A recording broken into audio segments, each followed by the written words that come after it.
Hablamos ahora del presupuesto 2025. La gestión mileísta ya lo presentó en el Congreso Nacional, lo hizo el propio presidente Milei en las últimas horas, con algunas particularidades para tener en cuenta y que tienen que ver con los números que luego fueron dados a conocer en el marco de este presupuesto. ¿Vale? Bien, vamos a ir analizando. Estamos con Camilo Tiscornia, que nos acompaña, economista. ¿Cómo estás, Camilo? ¿Bien? ¿Qué tal? ¿Cómo les va? Bueno, ¿escuchaste al presidente ayer? Sí, lo escuché. Bueno, a ver, ayúdanos a entender, porque el presidente aparte lo aclaró delante de todo el mundo que es el primer presidente economista. Sí, es verdad. Y esa aclaración, a vos que sos economista, ¿cómo entendiste, para dar un puntapié inicial a esta charla, el discurso de un economista a otro economista? Mira, me parece que fue bastante claro, me parece que fue muy didáctico en lo que explicó. No fue una presentación numérica, la parte numérica se difundió después. Y personalmente creo que es más importante lo que dijo el presidente que la parte numérica. O sea, me parece que lo conceptual que explicó el presidente en cuanto a cómo el desmanejo fiscal ha generado muchas crisis en la Argentina y cómo para tratar de romper con ese pasado es que propone una cosa distinta, básicamente, que es que el gasto público, de alguna forma, se vaya ajustando a lo que el gobierno pueda recolectar de ingresos en función del estado de la economía en cada momento. Esto es un cambio porque muchas veces el punto de partida era el gasto y después se suponen ciertos ingresos que si después no se dan derivan en déficit fiscal y esto ha generado muchos problemas en la Argentina. Camilo, te proponemos escuchar lo que decía Javier Milei en las últimas horas y luego analizamos esos números técnicos que son de una u otra manera los que nos dan indicios, ¿no? De lo que se puede o no se puede hacer para el 2025. Nuestra metodología presupuestaria va a lograr 3 objetivos inéditos. 1. Va a blindar el equilibrio fiscal para siempre, terminando con el castigo de la deuda y la emisión. Va a obligar al Estado a hacerse cargo y a absorber los efectos de las perturbaciones en la economía. Y para cuando haya mejoras permanentes, como serán los años venideros, va a obligar a devolver el exceso de recaudación a la sociedad a través de la reducción de impuestos. Esto quiere decir que, de mantenerse esta metodología de acá en adelante, no solo podremos ir reduciendo impuestos, sino también el tamaño del Estado, que es la verdadera presión impositiva. Quiero volver a repetirlo para que quede claro y no haya dudas. Esta metodología que estamos presentando en el presupuesto nacional blinda el resultado fiscal, sea cual fuera el escenario macroeconómico. No importa qué suceda con la economía, no importa si nuestras estimaciones están bien o mal, sea cual fuera el escenario económico, el resultado fiscal estará siempre garantizado.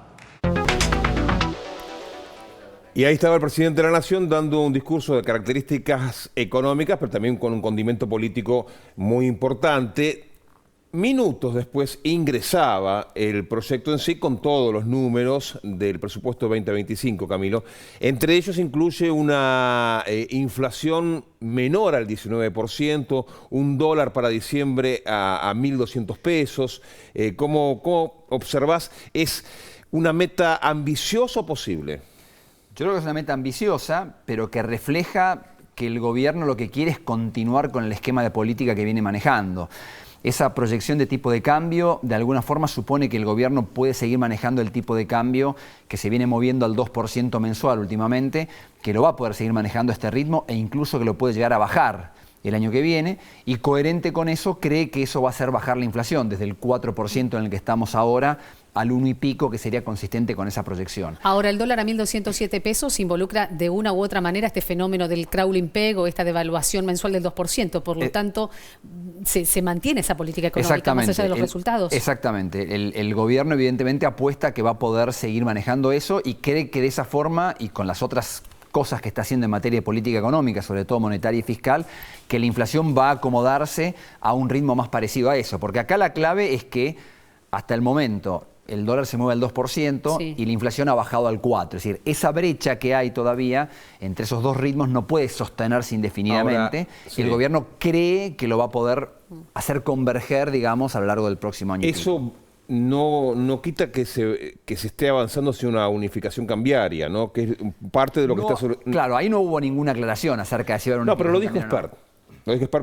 Una vez finalizado, y Espar es una persona que tiene una ascendente en materia económica importante con el presidente de la Nación. De hecho, cenó en la Quinta de Olivos una vez finalizado su paso por el Congreso.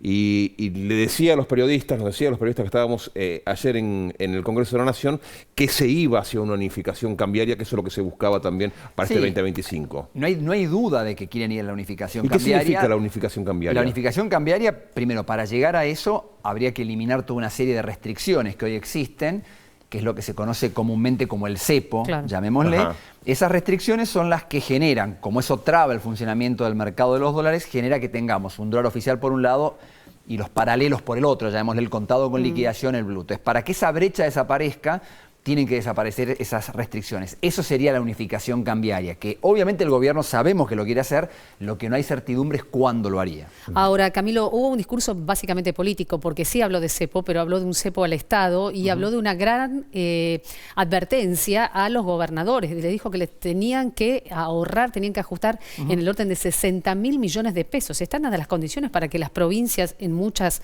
de ellas con situaciones deficitarias financieras, puedan alcanzar ese ahorro?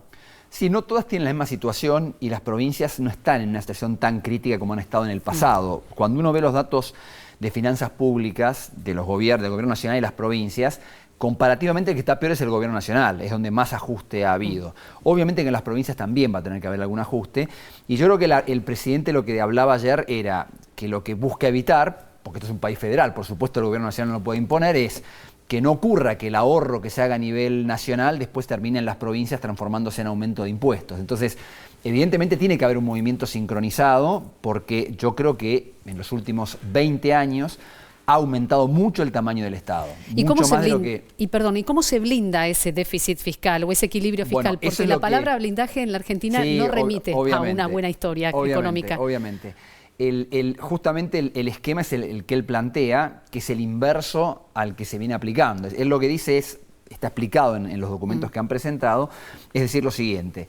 ¿Qué compromisos tiene la Argentina, por un lado, a nivel financiero para el año que viene? Una determinada cantidad, el año que viene lo plantea en 1,5% del PBI, fenómeno. Para poder estar al día con la deuda, que es un valor, hará falta lo que se llama un superávit primario de determinado tamaño.